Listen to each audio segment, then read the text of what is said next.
તો મિત્રો આજે તો બાને લઈને આવી ગયા છીએ અમે ત્રંબકેશ્વર મહાદેવના દર્શન માટે અને બાજુમાં જ આવેલો કુશાવત ઘાટમાં માં ગોદાવરીના દર્શન માટે આવે છે મિત્રો। આ જે ગોદાવરી છે અહીંથી ઉદ્ગમ સ્થાન ગણવામાં આવે છે। તો કુશાવત કુંડ એક પવિત્ર સ્નાન સ્થળ ગણવામાં આવે છે। ત્રંબકેશ્વરથી નજીકમાં જ આવેલો છે અને દરેક કરતાં આ કુશાવત ઘાટ પવિત્ર સ્નાન કરવાથી સર્વે પાપોમાંથી મુક્તિ મળે છે। મિત્રો એવું કહેવાય છે કે અહીં દેવતાઓ અને ભગવાન શિવે સિંહસ્થ કુંભ જ્યારે ભરાય છે ત્યારે પાપોનો નાશ કરવા માટે અહીં રહેવા માટેનો આદેશ આપેલો છે।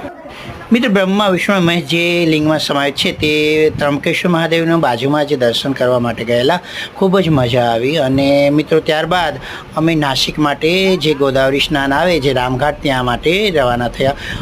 ત્યાં પણ ખૂબ જ સ્નાન કરવાની મજા આવી, પવિત્ર સ્નાન કરી ધન્યતા અનુભવી, ફૂલ ફેમિલી સાથે ફૂલ એન્જોય કર્યો, બધાને ખૂબ જ મજા આવી। મિત્રો તમે પણ નાસિક આવો તો અહીંયા જરૂરથી આવજો।